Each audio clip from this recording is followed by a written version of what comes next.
오늘 마태복음 28장 19절로 20절 말씀을 통해서 침례를 받으라라는 제목으로 하나님 말씀 증거하겠습니다. 우리 신앙생활에서 가장 중요한 것이 무엇일까요? 아마 여러분들이 당연하다라고 생각하기도 하고 쉽다고 생각하고 이미 다 끝났다라고 생각하겠지만 사실은 우리 신앙생활의 처음이기도 하고 마지막 끝까지 붙들어야 될 것, 그것은 바로 구원입니다. 우리가 만약에 평생의 신앙생활을 했는데 마지막 예수님 앞에 섰을 때 너 구원 아니다, 내가 너 모르겠다 라고 한다면 이것처럼 불행한 일은 없을 것입니다. 교회 안에서 내가 열심히 신앙생활하고 나뿐만 아니라 남들도 내가 구원받았다는 사실을 의심하지 않을 일인데 예수님은 나에 대해서 너를 모르겠다라고 한다면 이거는 보통 큰일이 아닙니다. 그런데 그럴 수도 있다 하는 것입니다. 장담하지 못하겠다 하는 것입니다. 왜냐하면 예수님이 친히 하신 말씀이 이렇습니다. 마태복음 7장 21절부터 23절에 보면 나더러 주여 주여 하는 자마다 다 천국에 들어갈 것이 아니요. 이 첫 마디부터가 대단한 말씀입니다. 우리가 지금 주여 주여 하는 성도입니다. 그런데 교회 안에 있는 성도들 가운데 예수님을 주여라고 부르고 있는 성도들 가운데 다 천국 들어가는 것은 아니더라 하는 것입니다. 이건 예수님이 우리를 향해서 위협하는 말씀도 아니고 가장법도 아닙니다. 실제로 이런 일들이 일어나고 있다라는 것입니다. 그럼 사실은 말씀이 다만 하늘에 계신 내 아버지의 뜻대로 행하는 자라야 들어가리라. 그날에 많은 사람이 나더러 이르되 주여 주여 우리가 주의 이름으로 선지자 노릇하며, 제일 첫 번째 선지자 노릇이라고 하는 말은 영적인 리더였다라는 말입니다. 오늘날로 말하면 목사님, 장로님 또는 우리 교회 같으면 셀장, 지금 여러분들 교회 같으면 무엇인지 모르겠지만 뭐 구역장이든지 뭐 등등 이런 영적인 리더의 역할을 했습니다 라고 말을 했더니 예수님이 그거는 구원받았다는 증거가 아니야 라는 것입니다. 그러니까 오늘날의 목사가 됐다는 것이, 장로가 됐다는 것이, 또 교회 안에서의 영적 리더로 사역했다는 것이 내가 구원받았음을 증명하는 도구가 될 수 없다라는 것입니다. 그러면서 또 말씀하시죠. 주의 이름으로 귀신을 쫓아내며, 주님 내가 주의 이름으로 귀신을 쫓아냈습니다. 기도에서 받은 응답이 있습니다. 능력이 있습니다. 그러니까 여러분들이 기도해서 하나님 앞에 어떤 응답을 받고 또 기도해서 어떤 복을 받았고 기도해서 어떤 문제가 해결됐다는 것이 내가 구원받았음을 증거하는 증거자료가 아니다 하는 것입니다. 그래서 굉장히 당황스러워집니다. 그러면서 또 말씀하십니다. 주의 이름으로 많은 권능을 행하지 아니하였나이까. 내가 많은 헌금을 하나님께 드리고 교회 안에서 이름 높은 위치에서 열심히 일을 했다는 것이 구원의 증거가 아니다라는 것입니다. 그러면서 예수님이 이렇게 말씀하시죠. 그때 내가 그들에게 밝히 말하되 내가 너희를 도무지 알지 못하니 불법을 행하는 자들아 내게서 떠나가라 하리라. 내가 너를 알지 못하겠다. 그러면 도대체 구원의 조건이 뭡니까? 구원의 조건을 예수님이 이렇게 정확하게 말씀하셨어요. 21절, 마태복음 7장 21절 우리 같이 한번 읽어볼까요? 마태복음 7장 21절 같이 한 목소리 시작. 나더러 주여 주여 하는 자마다 다 천국에 들어갈 것이 아니요 다만 하늘에 계신 내 아버지의 뜻대로 행하는 자라야 들어가리라. 조건이 뭐라고요?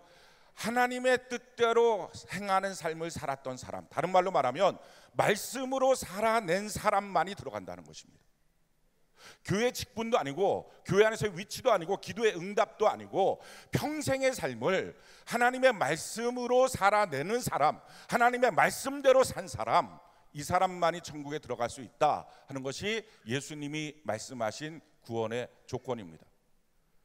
이래야 천국 간다는 것입니다. 아마 이 말을 들을 때 많은 성도님들이 당황스러울 것입니다. 과연 누가 성경대로 살아요? 요즘 시대에 과연 이렇게 성경 그대로 사는 사람들이 누가 있습니까? 라고 말할 것입니다. 어떻게 성경대로 살 수 있죠? 아니 목사님은 성경대로 삽니까? 라고 말할 것입니다. 그런데 예수는 분명히 말씀합니다. 많은 사람들이 그 기준에 도달하지 않는다고 예수님의 기준을 내릴 이유가 전혀 없다라는 것입니다. 고린도전서 10장에 보면 1절부터 6절까지 200만 명이 모세와 더불어서 홍해를 건너는 침례의 역사를 받았고, 반석에서 샘이 터지고 하늘에서 만나를 먹는 그 반석은 그리스도이신데, 예수님을 통하여 생명의 공급을 받았던 자들 가운데 다수를 하나님이 싫어해서 그 다수를 광야에서 다 죽이고 결국은 2명만 가나안 땅에 들어간 것을 너희가 알지 못하느냐, 이것이 오늘날 너희의 본보기가 될 것이다 라는 것입니다. 그러니까 다수가 그 기준에 합당하지 않는다고 해서 예수님은 구원의 조건을 내릴 그런 가능성이 전혀 없다는 말씀을 하십니다. 우리가 그 기준을 맞춰야 됩니다. 그럼 어떻게 맞춥니까? 어떻게 하나님의 말씀대로 우리가 살아갈 수 있습니까? 어떻게 우리가 성경대로 살아갈 수 있습니까? 그 능력이 사람으로부터 나오지 않는다는 거예요. 그러면 어떻게 하면 얻을 수 있습니까? 그게 구원의 힘이에요. 우리가 구원받으면 성경대로 살아갈 수 있습니다. 우리가 구원에 대해서 우리가 정확하게 알아야 됩니다. 그냥 나 구원 받아서 이 정도가 아니라 정말 내가 구원을 받았다면 성경대로 살아갈 수 있다 하는 것입니다. 사랑하는 성도 여러분, 지금 이 땅, 우리가 밟고 다니는 이 땅이 무슨 땅입니까? 하나님께서 태초에 창조하신 그 땅 그대로입니다. 가만 생각해 보십시오. 이 땅이 한 번도 변화된 적이 있습니까? 하나님이 창조하시고 창세기 1장 1절서부터 쭉 해서 하나님이 창조하신 이 땅 가운데 한 번도 변화된 적이 없습니다. 바로 지금 그 땅을, 하나님이 창조하신 바로 이 땅을 우리가 오늘도 밟고 살아가고 있는 것입니다. 그리고 이 땅 가운데 있는 모든 피조물들이 다 창조주 하나님의 명령을 듣습니다. 해가 있으라 하는 그 말씀대로 해가 있고요, 달이 있으라 하는 그 말씀대로 달이 있고요, 새는 공중에 날으라는 말씀대로 새는 공중에 날르고 있고, 바다의 물고기는 번성하라는 말씀대로 바다의 물고기는 번성하고 있습니다. 짐승들은 짐승대로 생활하고 있습니다. 다 창조하신 이 땅 그대로, 태초에 창조하신 그 땅 그대로 우리가 지금도 살고 있고, 모든 피조 세계는, 심지어 무생물조차도 창조주 하나님의 명령에 따라서 그대로 존재하고 있습니다. 하나님의 명령 한마디를 어기지 못하고 그대로 말씀대로 삽니다. 근데 유일하게 사람만이 창조자 하나님의 음성을 듣지도 못하고 믿지도 못하고 순종도 못합니다. 왜 그럴까요? 원래 사람이 그렇게 생겨 먹어서가 아니라 사람이 죄를 지어서 마귀에게 속하고 나니까, 하나님과 관계가 끊어지고 나니까 창조주 하나님의 말씀을 들을 수도 없고 믿을 수도 없고 믿지도 못하니까 순종도 못하는 것입니다. 하나님의 말씀대로 살지 못한다는 이유가 뭡니까? 하나님과 관계가 끊어졌다는 증거물입니다. 자, 그렇다면 예수 믿고 구원받는다는 게 뭐예요? 우리가 잘 아는 대로 물과 성령으로 거듭나는 것입니다. 하나님의 말씀이 어느 날부터 들려집니다. 교회 왔는데 맨 목사님의 설교라고만 생각했는데, 아, 그게 하나님의 말씀이구나, 성경의 책인 줄 알았는데, 아, 이게 하나님의 말씀이구나, 이게 믿어집니다. 예수님의 사건이 믿어집니다. 그래서 하나님의 말씀이 믿어지니까, 믿어지는데 어떻게 순종을 안 합니까? 믿어졌는데 순종 안 하는 건 훨씬 더 어렵습니다. 정말 믿어지니까 순종이 되는 거거든요. 그래서 이 말씀이 들려지고 믿어져서 순종할 수 있습니다. 이게 뭡니까? 내가 하나님과 다시 관계가 이루어졌다는 증거입니다. 그러기에 하나님의 말씀대로 살 수 없다는 것은 하나님과 관계가 끊어졌다는 증거요, 하나님의 말씀대로 살 수 있다는 것은 하나님과의 관계가 연결되었다는 증거입니다. 교회를 아무리 다녀도, 그래서 예수님이 하시는 말씀입니다. 아무리 목사라도 장로라도 그 어떤 직분 직책이 있어도 영적 리더라도 하나님과 관계가 끊어진 사람은 교회 오래 다니면 익숙하니까 사람들에 의해서 추대받고 무엇인가 되지만, 하나님과의 관계가 끊어지면 하나님의 말씀을 들을 수가 없다는 거예요. 믿어지지도 않고, 그래서 순종은 어렵다고 맨날 말하고 다닌다는 거예요. 아니, 하나님의 말씀이 그렇게 힘든데 세상 풍조대로 살아가는 것, 그 세상이 요구하는 대로 살아가는 것은 쉽습니까? 훨씬 더 어렵지 않냐는 거예요. 근데 그 어려운 것을 살아내려고 애쓰고 노력하지 않냐는 거예요. 왜? 세상의 것들이 들려지고 믿어지니까. 근데 하나님의 백성들은요, 하나님의 말씀이 들려지는 거예요. 하나님의 말씀이 믿어지는 거예요. 하나님의 말씀대로 그러니 순종할 수 있는 거예요. 그러니까 예수님이 말씀하신 이 기준, 하나님의 뜻대로 살아가는 자들만이 천국 간다는 말씀은 너무나 옳은 말씀입니다. 하나님의 말씀이 들려지니까 믿어지니까 행할 수 있는 거예요. 그걸 누가 할 수 있어요? 그 죄로부터 마귀로부터 묶여버린 그 인생을, 죽어버린 그 인생을 어떻게 다시 하나님과 연결시킵니까? 이게 구원이에요. 구원 받으셨습니까? 성경대로 사십니까? 이게 똑같은 아멘이 돼야 됩니다. 이게 똑같은 믿음의 고백이어야 됩니다. 만약에 여기서 오차가 있다면 무엇인가 잘못 배운 것입니다. 성경대로 배우지 않은 것입니다. 오늘 우리가 내가 받은 구원이 정말 확실하다면 우리가 하나님의 말씀대로 살 수 있음을 깨닫고 그 믿음을 고백하고 오늘 말씀대로 성경대로 살아가기로 결단하는 이 시간이 되는 은혜가 있기를 바랍니다. 우리가 어떻게 구원을 받았습니까? 우리는요, 예수 그리스도를 나의 개인의 구세주와 주님으로 믿어져서 구원을 받았습니다. 그러니까 이 말이 믿어줘서가 아니라요, 믿어져서예요. 그러기에 여러분들의 신앙생활을요, 믿으려고 막 어떻게든지 믿으려고 애쓰지 말고 믿어지는 데 애를 쓰시기 바랍니다. 믿음이라고 하는 것은요, 믿으려고 애쓰는 게 아니에요. 믿어지는 거지. 믿어지는 역사가 오늘 성령 가운데서 일어나기를 바랍니다. 예수 그리스도를 개인의 구세주와 주님으로 믿고 고백하는 것, 이건 성령의 역사예요. 그래서 오늘 우리가 해야 될 것은요, 주여 내가 믿습니다, 믿습니다, 믿습니다. 아무리 쌍시옷바름하고 애써서 되는 것이 아니라 성령이여 오늘 이 시간 임재하여 주시옵소서. 사모하는 자들마다 오신다고 하신 성령님, 오늘 이 시간에 이 자리에 임재하시기를 원합니다. 그래서 성경이 우리에게 이렇게 말합니다. 로마서 10장 9절로 10절 우리가 한번 읽어볼까요? 시작. 내가 만일 내 입으로 예수를 주로 시인하며 또 하나님께서 그를 죽은 자 가운데서 살리신 것을 내 마음에 믿으면 구원을 받으리라. 사람이 마음으로 믿어 의에 이르고 입으로 시인하여 구원에 이르는. 아멘. 구원에 어떻게 된다고요? 이르게 된다. 구원이라고 하는 것 바로 앞에 딱 선다 라는 것입니다. 어떻게 하면? 마음으로 믿고 입술로 시인하면, 내 마음에 믿어져서 입술로 고백이 나오면, 누구든지 자기 마음에 정말 믿어지는 것은요, 누가 시키지 않아도 말이 나옵니다.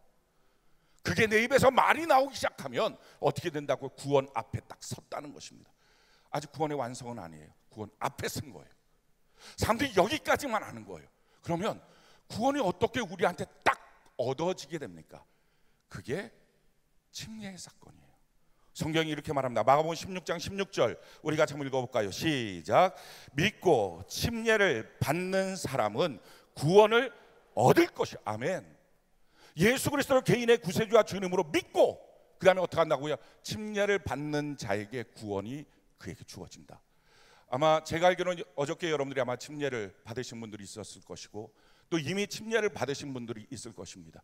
우리가 받은 침례라고 하는 것이 과연 어떤 의미냐 하는 것을 좀 정확히 알아야 합니다. 왜냐하면 초대교회 때는 우리는 단순히 상징 정도로만 알고 있었잖아요.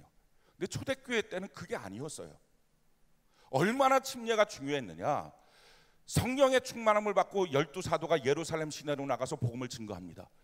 너희가 생명의 주를 죽였다. 그럴 때 예루살렘에 있던 수많은 사람들이 형제여 우리가 어찌할꼬, 어떻게 하면 하나님의 아들을 죽인 죄를 우리가 어떻게 청산할 수 있느냐. 그럴 때 베드로를 통해서 하신 말씀이죠. 사도행전 2장 37절 이하에 보니까요, 그들이 이 말을 듣고 마음에 찔려 베드로와 다른 사도들에게 물어 이르되 형제들아 우리가 어찌할꼬 하거늘 베드로가 이르되 너희가 회개하여 각각 예수 그리스도의 이름으로 침례를 받고 죄 사함을 받으라. 그리하면 성령의 선물을 받으리니. 어떻게 된다고요? 회개하고. 이 회개가 뭡니까? 내가 가던 길에서 돌이켜서라는 것입니다. 이제는 내가 주인인 삶이 아니라 예수님이 나의 주인이십니다. 이게 마음으로 믿어져서 고백이 되는 것입니다. 이게 회개예요. 자, 회개의 사건이 있고 난 다음에 반드시 뭐라라고요? 회개하고 예수 그리스도의 이름으로 침례를 받아라. 그러면 죄 사함을 받게 된다는 거예요. 그러면 성령의 선물을 받으리니 이 약속은 너희와 너희 자녀와 모든 먼데 사람 곧 주 우리 하나님이 얼마든지 부르시는 자들에게 하신 것이라. 이것은 그들에게만이 아니라 그 모든 사람들, 모든 세대들, 모든 자손들, 먼데 있는 우리까지에게도 주신 명령이다 라는 것입니다. 그래서 이 침례라고 하는 것이 얼마나 중요했냐 하면은 사도 바울이 빌립보에 가서 복음을 증거합니다. 그랬을 때 루디아의 가정이 제일 첫 번째 예수를 믿죠. 예수를 믿었을 때 그들에게 침례를 줍니다. 그리고 복음을 증거하다가 귀신 들린 여종, 그 귀신을 쫓아냈다는 이유로 매를 맞고 빌립보의 감옥 깊은 데 갇힙니다. 그 감옥에서 사도 바울이 하나님을 향해서 기도하고 찬양하며 박수를 칩니다. 그럴 때 옥문이 열리고 지진이 일어나서 다 문이 열렸습니다. 간수가 이걸 보고서 야, 큰일 났다, 죄수들 다 도망갔다, 죽으려고 작정할 때 바울이 아니야, 우리 여기 그냥 살아있어, 너 목숨 아껴, 그러는 거 아니야 라고 할 때 그가 와서 이거 정말 하나님의 사건입니다, 어찌하면 내가 구원을 받습니까? 라고 말할 때 사도 바울이 말합니다. 우리가 잘 아는 말씀이죠. 주 예수를 믿으라, 그리하면 너와 내 집이 구원을 받으리라. 이 말씀이 믿어진 거예요. 자, 믿어지고 난 다음에 어떻게 합니까?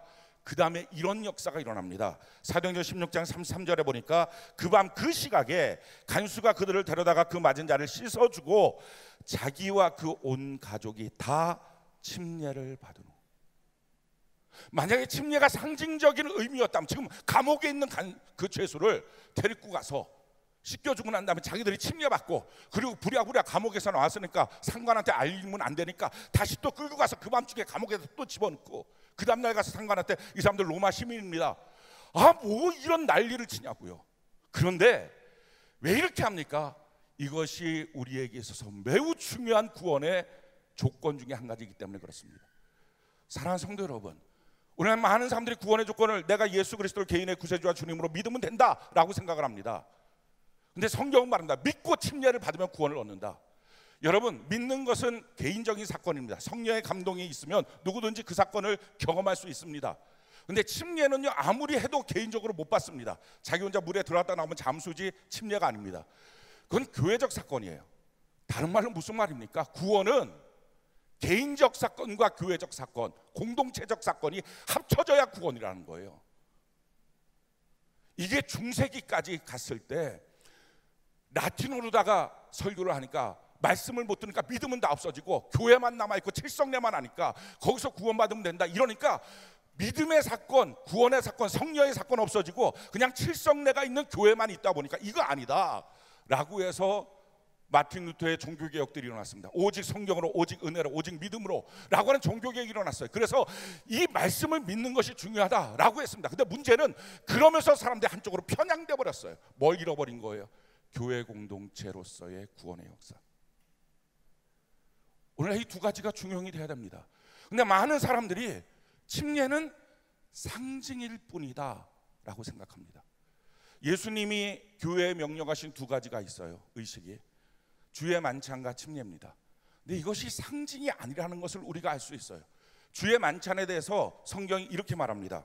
고린도전서 11장 23절로 30절에 내가 너희에게 전하는 것은 주께 받은 것이니 곧 주 예수께서 잡히시던 밤에 떡을 가지사 축사하시고 떼어 이르시되 이것은 너희를 위하는 내 몸이니 이것을 행하여 나를 기념하라 하시고 식후에 또한 그와 같이 잔을 가지시고 이르시되 이 잔은 내 피로 세운 새 언약이니 그것을 행하여 마실 때마다 나를 기념하라 하셨으니 너희가 이 떡을 먹으며 이 잔을 마실 때마다 주의 죽으심을 그가 오실 때까지 전하는 것이라. 주의 만찬을 거행하라, 기념하라 라고 말씀하셨고 그 다음에 그러므로 누구든지 주의 떡이나 잔을 합당하지 않게 먹고 마시는 자는 주의 몸과 피에 대하여 죄를 짓는 것이니라.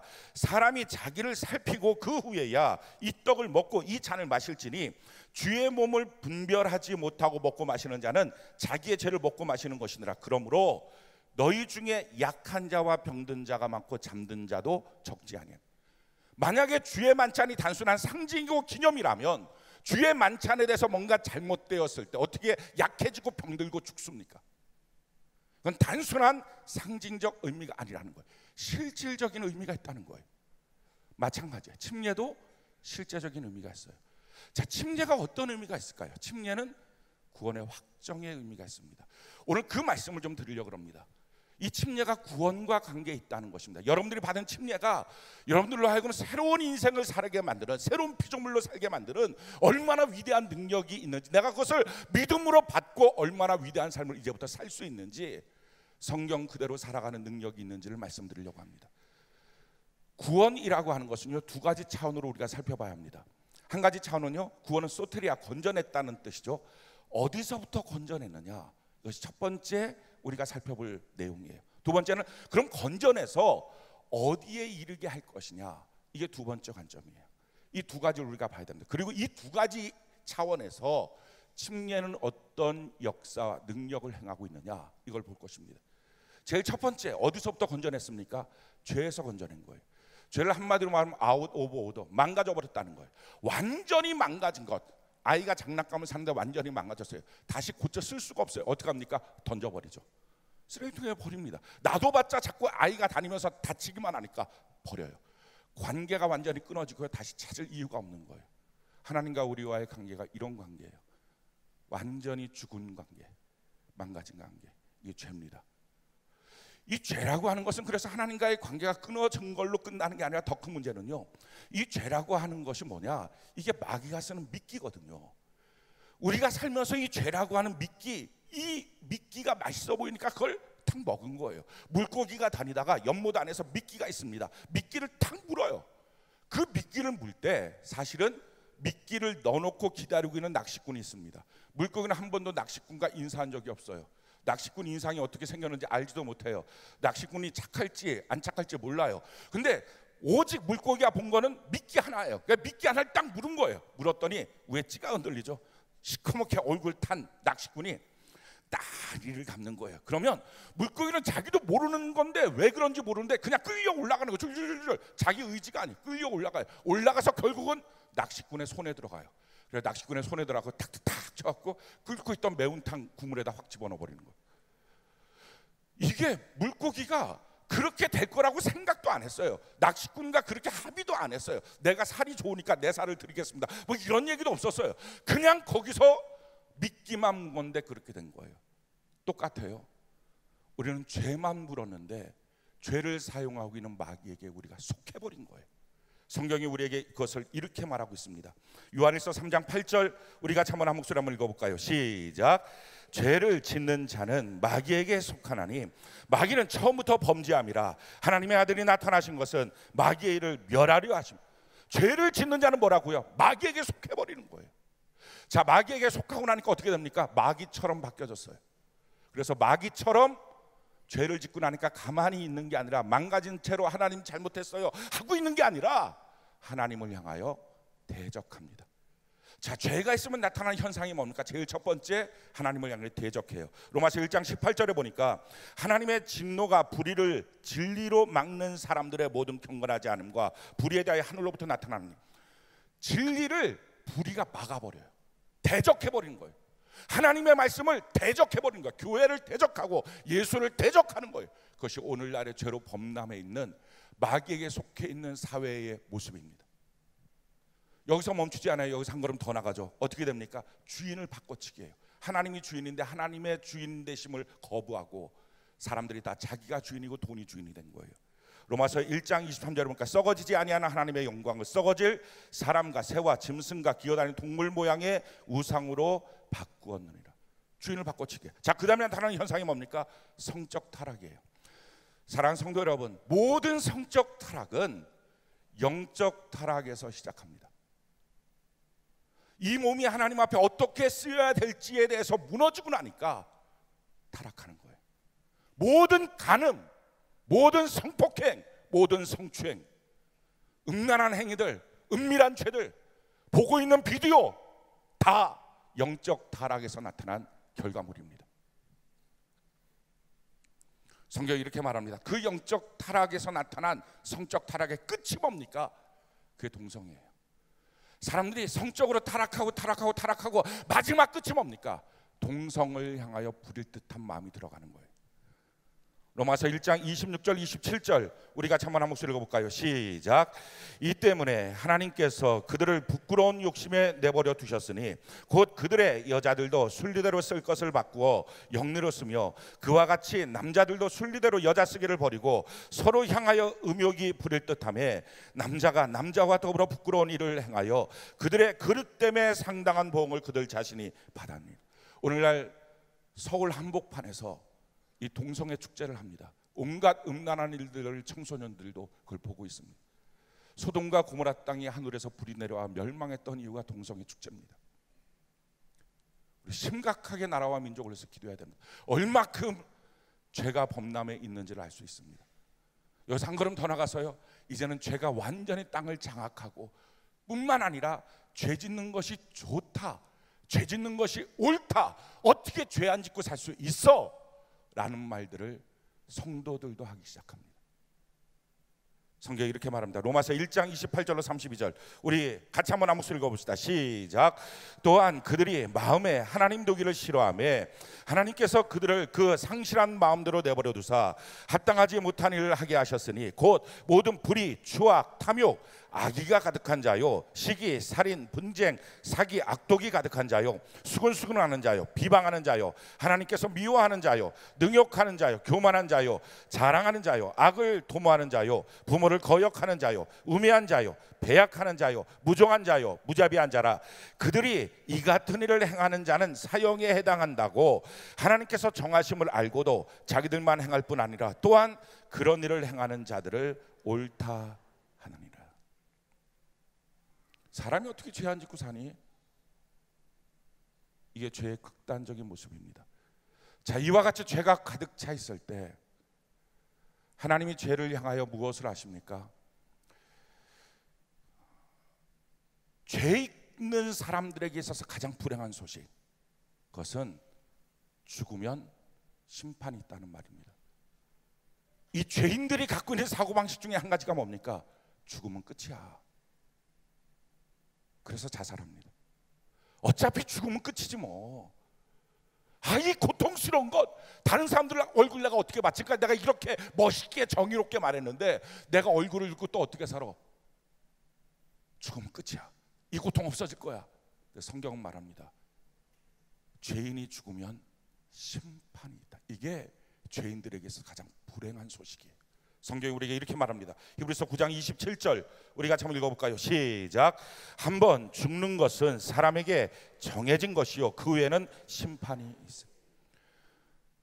죽는다고 해서 죄가 없어지지 않습니다. 우리나라 법정에서는요, 사람이 죽으면 기소를 하지 않습니다. 아무리 죄가 있어도. 그게 죽고 나서의 세계에서도 똑같은 줄 압니다. 네, 하나님 말씀합니다. 죄 있는 채로 죽으면 반드시 심판이 있다. 그러니까 이 죄의 문제는요, 살아서 해결해야 됩니다. 죽어서는 심판이 있습니다. 그럼 그 심판이 뭐예요? 그게 지옥이에요. 오늘날의 많은 교회들이 지옥에 대한 설교를 하지 않습니다. 천국에 대한 설교를 하죠. 근데 저는 반대라고 생각합니다. 성경을 봐도 반대예요. 천국에 대한 말씀 몇 개 없습니다. 근데 지옥에 대한 말씀, 예수님 친히 하신 말씀만 여러 군데가 있습니다. 천국은요, 몰라도 됩니다. 몰라도 가면 천국이에요. 그냥 천국에 살면 되는 거예요. 근데 지옥은 몰라서 갔다가 지옥이면 완전히 영원히 재수 없는 인생이에요. 그러니까 지옥은 반드시 알아야 됩니다. 그럼 지옥을 하나님이 도대체 왜 만들었을까? 사랑하신다며. 지옥은요, 사람들 보고 가라고 만든 곳이 아니에요. 지옥은 마귀 보내려고, 그토록 사랑하는 사람들을 괴롭히고 불행하게 만들었던 마귀를 보내려고 만든 곳이 지옥이고요, 사람들 보고 가라고 만든 곳이 천국입니다. 근데 문제는 죄의 미끼를 물고 마귀에게 속한 사람이 마귀가 가는 지옥에 자기가 덩달아 그냥 가는 거예요. 이게 불행이에요. 사람 보고 가라고 만든 게 아니에요. 어떤 사람들은 왜 사랑의 하나님이 지옥을 만들어서 위협하고 있냐, 사랑의 사람 하나님이 왜 지옥을 만들어서 사람들 보고 지옥 보내. 아니요, 성경은요, 단 한 번도 사람들 보고 가라고 만든 것이 아니라는 것이에요. 성경이 이렇게 말합니다. 마태복음 25장 34절 우리 같이 한번 읽어볼까요? 시작. 그때 임금이 그 오른편에 있는 자들에게 이르시되 내 아버지께 복 받을 자들이여 나와 창세로부터 너희를 위하여 예비된 나라를 상속받으라. 천국 보내기 위해서 우리를 창조하신 거예요.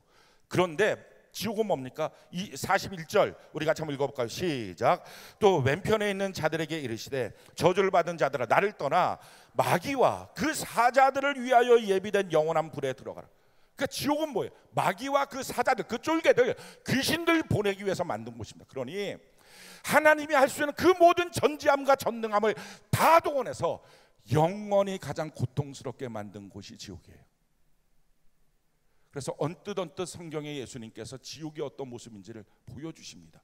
성경이 이렇게 말합니다. 누가복음 16장 24절에 불러 이르되 아버지 아브라함이여 나를 긍휼히 여기사 나사로를 보내어 그 손가락 끝에 물을 찍어 내 혀를 서늘하게 하소서. 내가 이 불꽃 가운데서 괴로워하나이다. 이런 것이 지옥이에요. 손가락 끝에 물 한 방울 찍어서 내 혀에 좀 주십시오. 사람이 화상을 입어서 안에는 열기가 다 빠져나가면 산다고 합니다. 근데 화상을 입었는데 안에 열기가 들어가서 그게 안 빠져나간 사람이 죽는 거예요. 그 안 빠져나간 사람이 병원에 가면 이 살갗을 칼로 메스로 이렇게 찢어 놓습니다. 열이 빠져나가라고. 그렇게 해서 중환자실에 있으면요, 물 한 방울도 먹이면 안 됩니다. 물 한 방울 들어가면 그 사람 죽습니다. 그러니까 의사들이 중환자실에서 혹시 면회하는 가족들한테 아주 그냥 그렇게 말하는, 한 방울도 주지 마세요. 먹으면 그 사람 즉시 죽습니다. 환자 입장에서는 안에서 열이 나니까 견디지 못하니까 오는 사람마다 손가락 끝에 물 한 방울만 찍어서 내 혀 좀. 이게 지옥이에요. 이게 실제로 화상을 입으면 경험할 수 있는 고통입니다. 또한 이렇게 말합니다. 마가복음 9장 48절로 49절에 거기에는 구더기도 죽지 않고 불도 꺼지지 아니하는 사람마다 불로써 소금 치듯 하니라. 구더기도 죽지 않은 영원히 죽지 않아. 차라리 죽어버리면 좋은데 죽지도 않고 아주 불에서 소금이 막 튀는 것처럼 그렇게 튀는 곳, 이게 지옥이다. 요한계시록 20장 10절 같이 한번 읽어볼까요? 시작. 또 그들을 미혹하는 마귀가 불과 유황못에 던져지니 거기는 그 짐승과 거짓 선지자도 있어 세세토록 밤낮 괴로움을 받으리라. 세세토록 영원히 밤낮 쉬지 못하고 10분간요식 이거 없이 쉬지 못하고 끝까지 계속 괴로움을 당하는 것. 어떤 불에서? 유황불에서. 여러분 유황불 아십니까? 그냥 불은 겉을 태웁니다. 근데 유황에다 불을 붙여서 탁 던져 놓잖아요. 그럼 살갗 속으로 들어가서 타요. 그 유황불이 타는 곳, 어떻게 하면 가장 고통스러운 것일까? 이걸 전지하신 하나님이, 전능하신 하나님이 마귀를 심판하기 위해서, 영원히 심판하기 위해서 만든 곳에 마귀에게 죄의 미끼를 물어서 속해버린 사람이 가고 있는 거예요. 이걸 사람이 해결할 수가 없는 거예요. 하나님께서 이 문제를 정말 상상할 수 없는 방법으로 해결해 주셨어요. 이 죄의 값을 해결해야 되는데 사람이 누군가는 죽어야 이 죄의 값을 짊어지고 해결할 것 아닙니까? 근데 사람 중에 단 한 명도 죄가 없는 사람은 없으니까, 유일하게 죄 없으신 분은 하나님이시니까 하나님이 육신이 되어서, 사람이 되어서 그 사람의 모든 죄를 짊어지시고 십자가에 못 박혀 죽으셨습니다. 그리고 그분이 하나님이시니까 그의 피가, 그의 공로가 시대를 초월해서, 모든 공간을 초월해서 믿는 모든 자에게 효염이 된 것입니다. 성경 그 사실을 이렇게 말합니다. 이사야 53장 5절 우리 같이 한번 읽어볼까요? 시작. 그가 찔림은 우리의 허물 때문이요 그가 상함은 우리의 죄악 때문이라. 그가 징계를 받음으로 우리는 평화를 누리고 그가 채찍에 맞음으로 우리는 나음을 받았도다. 아멘, 아멘. 이 놀라운 은혜를 우리가 받은 것입니다. 어떻게 이걸 받습니까? 예수님이 이 놀라운 것을 다 이루셨어요. 이걸 우리가 어떻게 받습니까? 믿음으로 받는 거예요. 보이지 않는 실제를 받아들이는 유일한 방법, 그게 믿음이에요. 내 마음을 너한테 줄게. 이걸 어떻게 받습니까? 보이지 않는 마음인데 실제로 마음은 있잖아요. 이걸 어떻게 받아요? 믿음으로 받는 거예요. 내 사랑을 너한테 줄게. 이걸 어떻게 받습니까? 믿음으로 받는. 나 너 믿어. 마찬가지예요.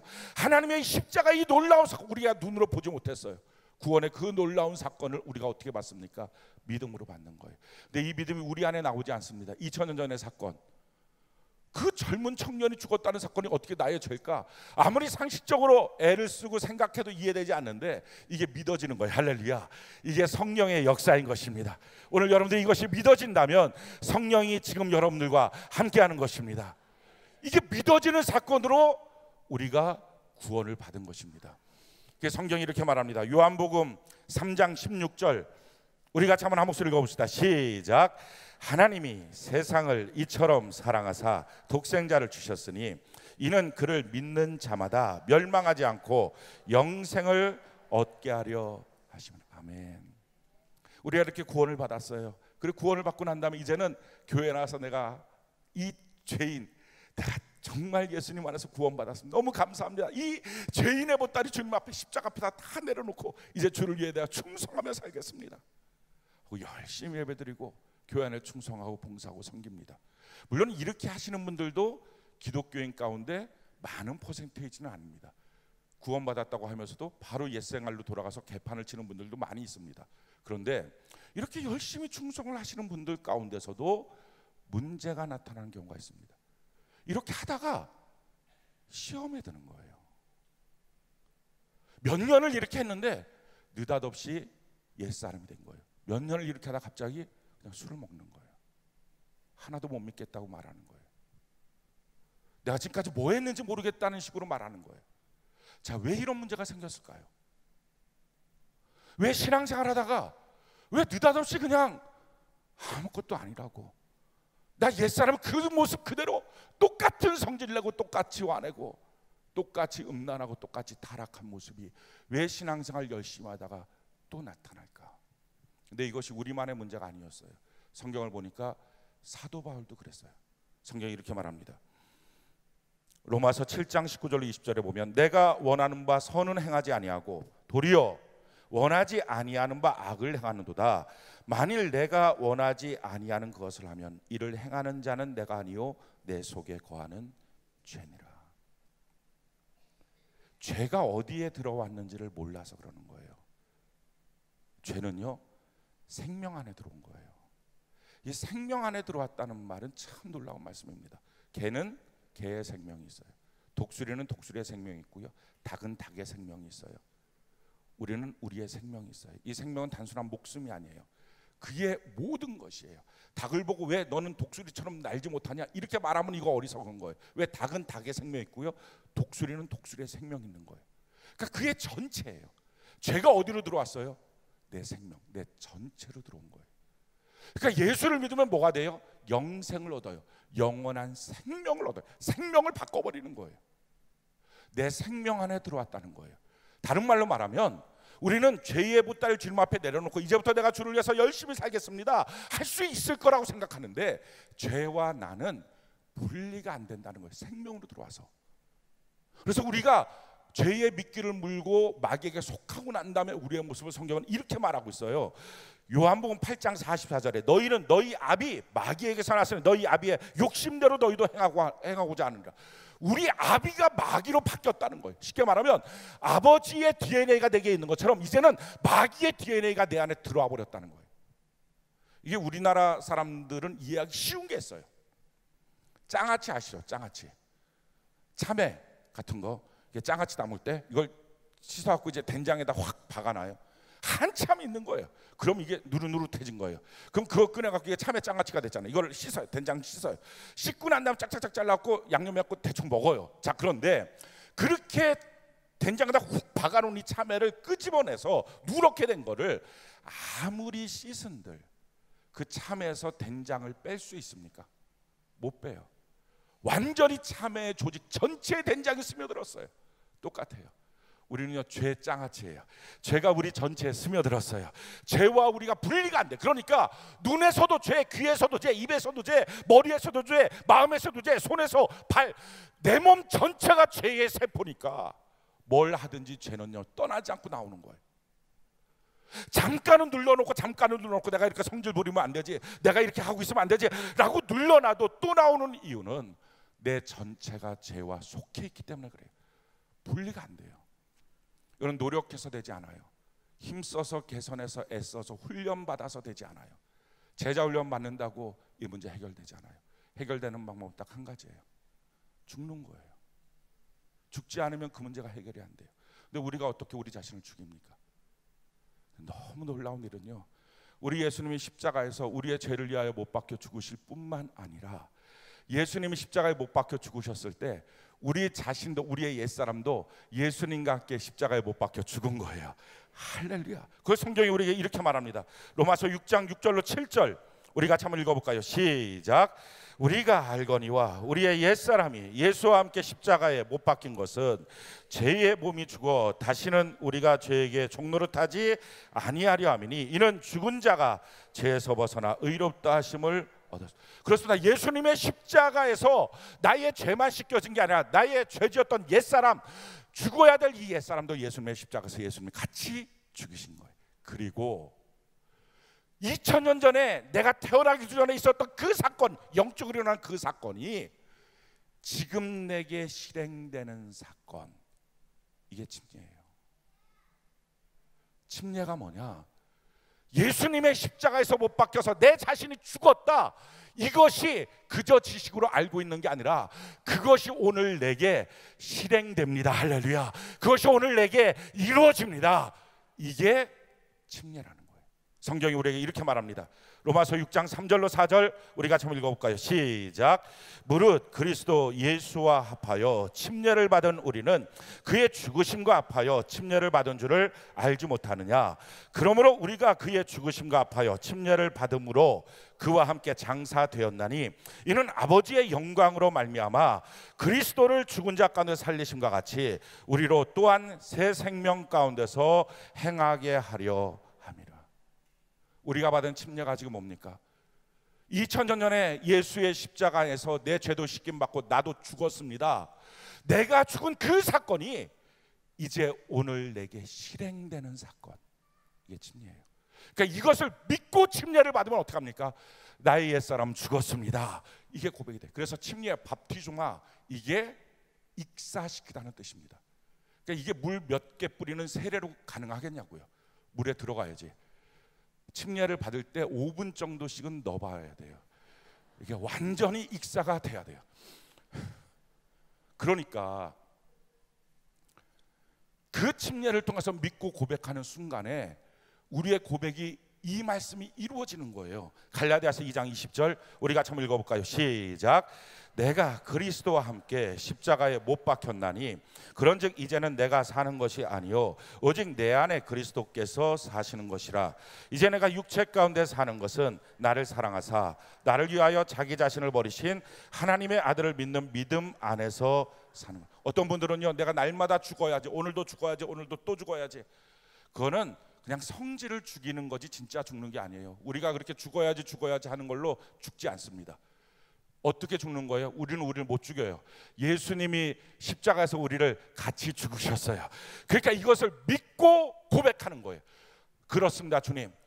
침례를 받음으로 나의 옛사람 죽었습니다. 내가 이것을 믿습니다. 내가 사는 것은 이제 예수를 믿는 믿음 안에 사는 것입니다. 나는 죽었고 내 안에 예수님이 살아 계십니다. 이걸 자꾸 믿음으로 고백하는 것. 그러면 점점점 죄를 이기는 새로운 인생을 사는 거예요. 죄를 이기는 것은 노력으로 이기는 게 아니에요.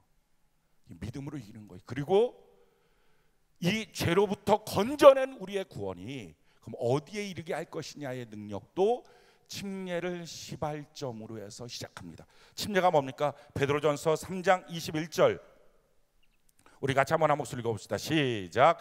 물은 예수 그리스도께서 부활하심으로 말미암아 이제 너희를 구원하는 표니 곧 침례라.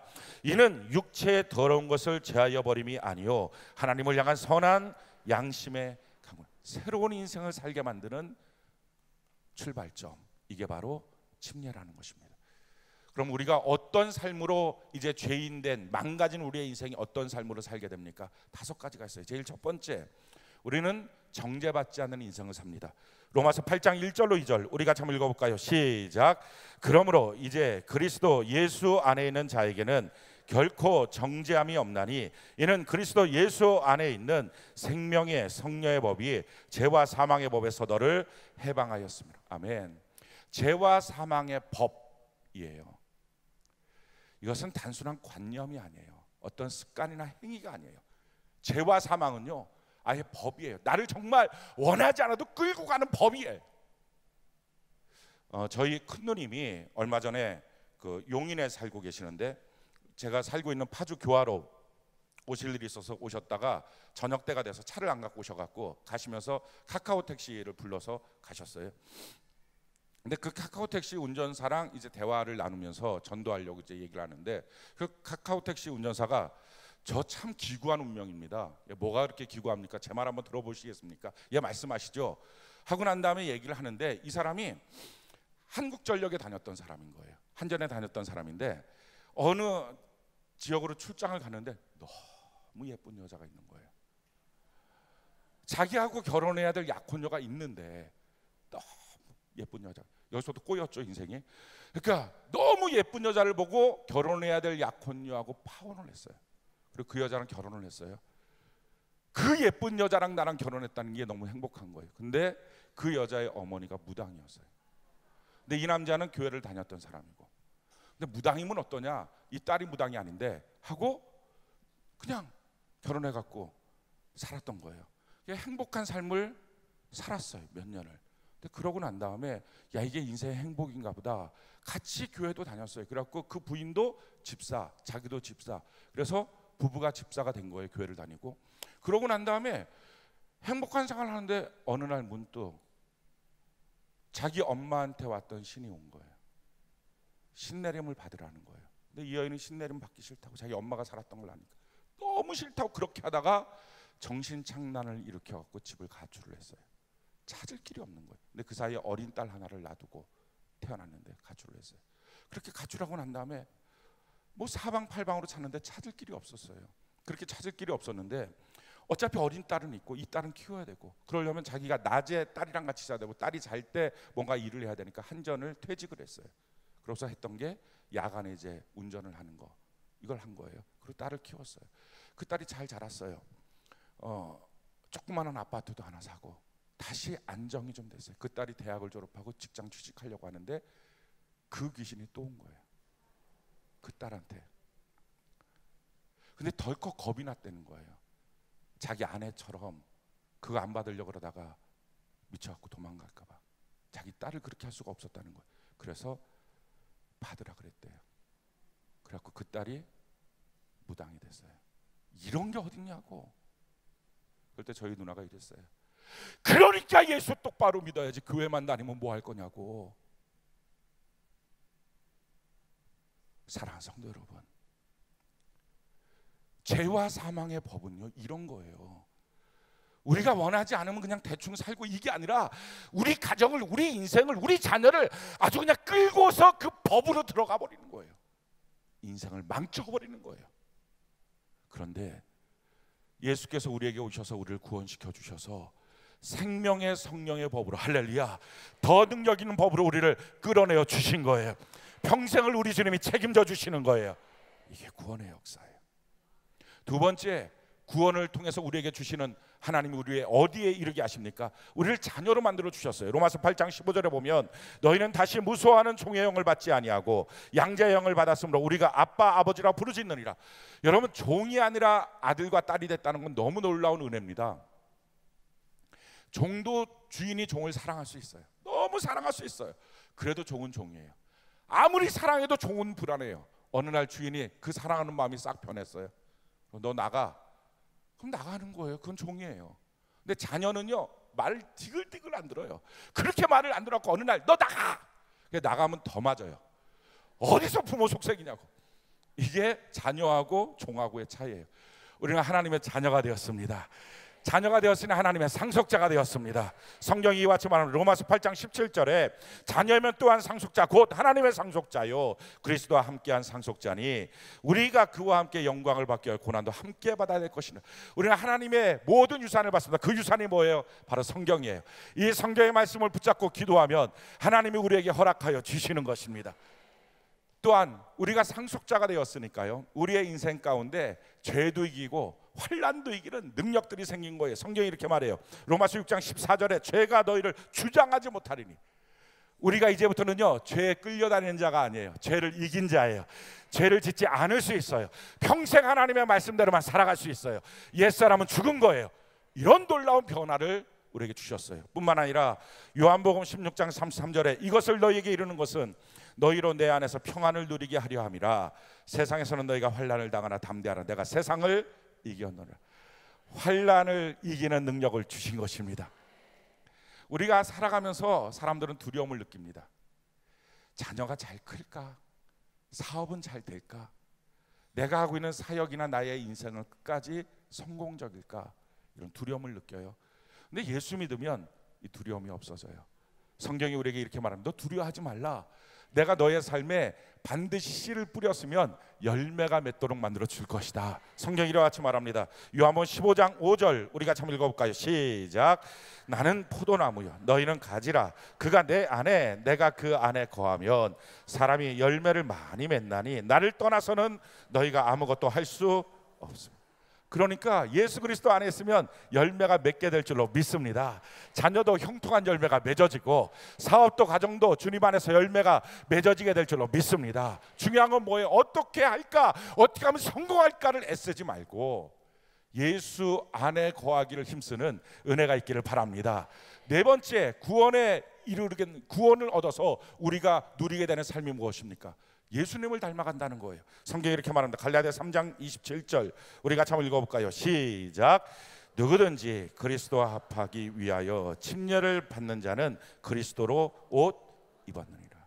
예수의 옷을 입고요, 전혀 예수님을 닮아가요. 그래서 교회 안에서도 보면 오래 예수를 믿었는데 아직도 자기 성질을 못 버린 사람이 있는가 하면, 오래 예수를 믿으면 믿을수록 점점점 예수님을 닮아가서 성경을 보는 것 같은 사람이 있어요.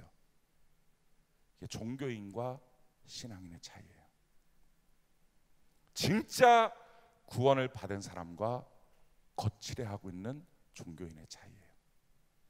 주의 말씀이 들려지니까, 주의 말씀이 믿어지니까 자꾸 예수님을 닮아가요. 이게 구원에 주신 하나님이 나를 변화시키는 삶의 모습이에요. 다섯 번째 보면, 구원을 얻게 되면 우리가 어디에 이르게 될 것이냐, 그것은 교회 공동체를 보는 눈이 바뀌어요. 성경이 이렇게 말합니다. 고린도전서 12장 13절 우리 같이 한번 목소리를 읽읍시다. 시작. 우리가 유대인이나 헬라인이나 종이나 자유인이나 다 한 성령으로 침례를 받아 한 몸이 되었고 또 다 한 성령을 마시게 하시. 한 몸으로 보여요. 예배드리는 군집이 아니라 한 몸이 돼요. 한 몸. 사회가 아니라요, 이 한 몸, 한 가족이 돼요. 가끔 보면 교회를 다니지 않고 회사를 다니시는 분들이 있어요. 혹시 여러분들 가운데 혹시 교회를 지금까지 안 다니고 회사만 다니시는 분이 계신다면 오늘부터 회사의 인생을 청산하고 교회를 다니시기 바래요. 회사를 다니는 사람들의 특징은 이겁니다. 야유회를 가요, 직원들이. 그러면 직원들이 야유회 가서 거기서 먹고 놀면서 이런 말을 해요. 아, 도대체 회사가 왜 이렇게 째째해? 아, 좀 이럴 때 좀 돈도 팍팍 쓰고 좀 직원들 좀 기 좀 살려줘야지. 아, 지금 뭐 하는 거야? 이렇게 회사가 이렇게 관심도 없어. 이거 회사예요. 거기서 말하는 회사가 이렇게 관심도 없어, 팍팍 써야지 라고 하는 말은 직원들은 회사의 주인이 아니니까 회사의 주인인 사장, 회장, 그들이 좀 팍팍 써야지라는 거예요. 근데 똑같이 교회에 와서 회사를 다니시는 분이 있어요. 아니, 교회가 왜 이렇게 신경을 안 써 도대체? 교회가 도대체 뭐 하는 거야? 좀 팍팍 써야지. 교회 학교 할 때 좀 팍팍 써야지. 이게 뭐 하는 거야? 라고 말해요. 그럼 거기서 말하는 교회는 누구예요? 담임 목사님? 만약에 담임 목사님이 오더면 담임 목사님 교회 팔고 도망가면 됩니까? 불쾌감이 확 들죠? 어떻게 그럴 수 있냐고? 아니잖아요. 장로님들? 아니잖아요. 아니, 성도 전체가 모여서 판다고 결의하고 돈 나오면 뿜빠해서 놀아갔자, 오늘로서 끝. 뭐 교회가 수천 개 널려 있는데 아무데나 가자, 이게 공감이 됩니까? 안 되잖아요. 그럼 그 교회라고 말하는 그 대상은 뭐예요? 예수님? 예수님을 향해서 그렇게 함부로 말했다가 살아남을 가능성이 있을까요? 머릿속으로는 다 교회가 뭔지 한 몸인 줄 알면서 실질적으로는요, 회사를 다니는 거예요. 왜 이런 일이 생겼습니까? 구원을 받으면 교회를 향한 눈이 열려요. 아직 눈이 닫혀 있어서 그래요. 눈이 닫혀 있는 거예요. 한 몸으로 안 보이는 거예요. 한 몸으로 보이기 시작하면요, 내 자랑, 내 기쁨, 그게 나로부터 나오는 게 아니라 옆 사람에서부터 나요. 그 사람의 모습이 너무 기쁘고요, 그 사람의 일들이 너무 자랑스러워요. 그래서 데살로니가전서 2장 19절 20절에 너희가 나의 영광이고 너희가 나의 기쁨이다라는 말을 해요.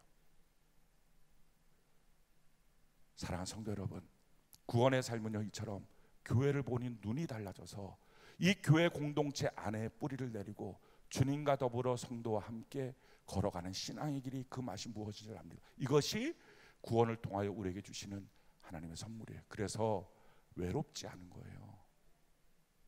그래서 성도라고 하는 이름을 갖고 세상살이 하는 거 너무 외롭다고 자살하지 않는 거예요. 옆 사람을 서로 돌볼 수 있는 거예요. 눈이 열리니까. 지금까지 이 설교를 다 듣고 나서도 아마 여러분들 가운데 이런 의구심이 있는 분들이 있을 겁니다.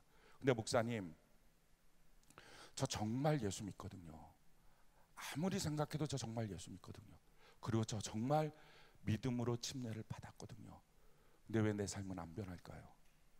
왜 내 삶에 이런 증거들이 없고 구원받으면 하나님의 말씀대로 살 수 있다고 하는데 왜 나는 안 그렇죠? 아마 여러분들 가운데 이런 의구심을 갖고 있는 분들이 있을 거예요. 그렇다면 내가 받은 구원도, 내가 받은 믿음도 내가 받은 침례도 나 혼자 지어낸 걸까요? 이런 의구심 있는 분들이 있어요. 제가 한번 점검해 봐야 돼요. 정말이라면, 머리가 아니라 마음으로 믿는 거예요. 마음으로 정말이라면. 이유는 이것입니다. 우리가 지금까지 살았던 세계는 비진리의 세계예요. 하나님이 살아 계신데 하나님이 죽은 것처럼 살았어요. 예수님이 내 인생의 주인인데 내가 주인인 것처럼 살았어요. 그리고 우리의 가정도, 우리의 삶의 터전도, 직장도, 사회도 지금 그런 비진리의 세계 속에 우리가 살아요. 그러니까 우리의 눈으로 보여지는 것들로 보면, 그 현상으로 보면 하나님의 말씀이 안 맞는 것 같은 거예요. 그래서 우리가 신앙생활 어떻게 해야 됩니까? 이런 보여지는 것들로 하지 말고 결심을 해야 돼요. 결단을 해야 돼요. 내가 이런 것들을 보고서 이것들을 따라가야지가 아니라 하나님의 말씀을 여러분들에게 결론으로 삼는 은혜가 있기를 바랍니다. 그게 성경이 우리에게 이렇게 말합니다. 로마서 6장 11절 우리 같이 한번 읽어볼까요? 시작. 이와 같이 너희도 너희 자신을 죄에 대하여는 죽은 자요 그리스도 예수 안에서 하나님께 대하여는 살아있는 자로 여길지어다. 여기는 거예요.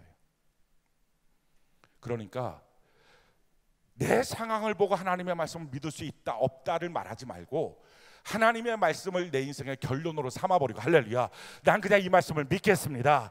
이 말씀대로 선포하겠습니다. 나는 죽었습니다. 예수님이 내 안에 살아 계십니다 하고 끊임없이 선포하다 보면 놀라운 역사가 나타나요. 죄가 싫어져요. 죄가 미워져요. 죄 짓는 게 싫어져요. 어떤 분이 그런 얘기를 하더라고요. 그 실크 보자기, 아주 보들보들한 실크 보자기에다가 비닐을 싹 깔고 거기다가 식사 전일 것 같은데 죄송합니다, 똥을 이만큼은 확 싸갖고 이걸 싼 거예요. 그래서 딱 잡으면 어떻습니까? 몽글몽글하고 따뜻하고 그렇잖아요. 그래갖고 이게 사람들이 몽글몽글해, 따뜻해, 이거 부드러워, 실크 보자기 안에 얼마나 귀한 게 있으면 이럴까 하고 품고 다니는데 이걸 보고 야 그거 버려, 똥이야 라고 말하면 알아, 근데 지금은 느낌이 너무 좋아, 내가 좀 이따가 버릴게.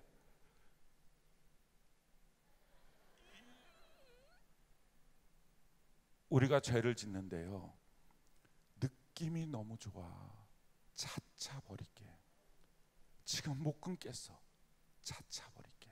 왜요? 똥인 거를 몰라서. 근데 이게 똥인 거를 알게 되는 사건이 구원의 사건이거든요.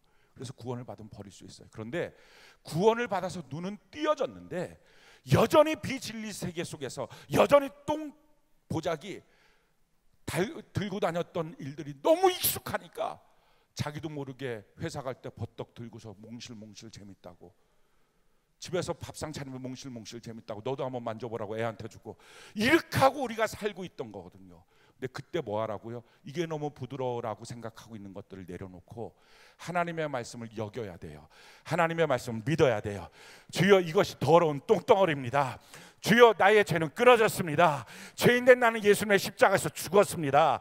예수님이 내 안에 살아 계십니다 라고 선포하고 있다 보면 그 선포가 내 귀에 들리고 내 눈에 보이고 내 머리에 들려지는 순간부터 눈이 열려서 보여져요. 싫어지면 버리는 거예요. 강제로 못 버리는 거예요, 죄는. 그래서 점점점 죄를 안 짓는 사람으로 바뀌어져요. 또 한 가지 우리가 해야 될 게 있어요. 예수 믿기 전에, 구원받기 전에 열심으로 신앙생활 했던 거는 다 헛수고입니다. 아무 소용없어요. 그래서 믿어주는데 애쓰지 말고 믿어지는데 애쓰라는 거예요. 그냥 믿어지지도 않는데 그냥 믿는다고 애쓰면 되겠지라고 생각하는 건 다 소용없는 거예요. 근데 예수 믿고 구원을 받았으면 이제부터의 모든 헌신과 삶은요, 주님 앞에 값이 있어요. 그래서 우리의 시간과 우리의 물질과 우리의 마음과 우리의 몸을 주를 위해 드리기 시작하는 거예요. 성경이 이렇게 말합니다. 로마서 6장 12절로 13절 우리 같이 한번 읽어볼까요? 시작. 그러므로 너희는 죄가 너희 죽을 몸을 지배하지 못하게 하여 몸의 사욕에 순종하지 말고, 또한 너희 지체를 불의의 무기로 죄에게 내주지 말고 오직 너희 자신을 죽은 자 가운데서 다시 살아난 자 같이 하나님께 드리며 너희 지체를 의의 무기로 하나님께 드리기 시작할 때 우리가 하루하루의 삶이 이게 되네, 이 죄를 이제 안 지을 수 있네, 이걸 경험하는 내가 정말 새로운 피조물이네, 내가 구원받은 백성이네. 예전에는 그 죄 앞에 어쩔 수 없다고, 어떻게 죄를 안 짓고 사냐고 이랬던 사람이 진짜 죄를 안 지을 수 있네, 성경대로 살 수 있네, 이걸 경험하기 시작합니다. 믿음으로 선포하고 드리는 거예요. 그 전에 예수 그리스도를 개인의 구세주와 주님으로 믿고 믿음으로 침례를 받은 그날이 있으니까요. 우리에게 그 시작점이 있으니까 주여 나는 예수의 십자가로 말미암아 죽고 예수 안에서 다시 산 바로 그날이 있습니다. 그러기에 주여 나는 새로운 삶을 살아갈 수 있습니다 라는 믿음의 선포가 가능한 거예요. 오늘 성경 말씀 같이 한번 읽어볼까요? 우리는 본문 말씀 마태복음 28장 19절로 20절 같이 한번 한 목소리 읽어봅시다. 시작. 그러므로 너희는 가서 모든 민족을 제자로 삼아 아버지 아들과 성령의 이름으로 침례를 베풀고 내가 너희에게 분부한 모든 것을 가르쳐 지키게 하라. 볼지어다 내가 세상 끝날까지 너희와 항상 함께 있으리라 하시니라. 예수님이 세 가지 말씀하시죠. 제일 첫 번째 제자를 삼으라, 두 번째 침례를 베풀라, 세 번째 모든 것을 가르쳐 지키게 하라. 우리 신앙생활 세 가지입니다. 제일 첫 번째 제자 되라. 제자라는 말은요 소속감을 분명히 하라는 것입니다. 우리 세상 사람 아니에요.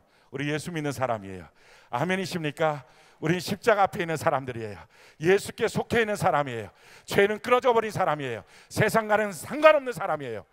할렐루야. 두 번째 침례를 받으라. 믿고 침례를 받음으로 구원의 확정을 받으라는 것입니다. 그리고 주님의 말씀을 다 지켜 행해야 된다는 것입니다. 사랑하는 성도 여러분, 교회 안에 속해서 대충 살다가 보면 남들 가는 천국 나도 가겠지. 성경은 그렇게 말하고 있지 않습니다. 하나님의 뜻대로 살아낸 자들만이 들어간다는 거예요. 우리가 그럴 수 있는 사람이 되었어요. 예수님을 믿고 예수님의 십자가로 새로운 사람이 됐어요. 우린 그날이 있어요.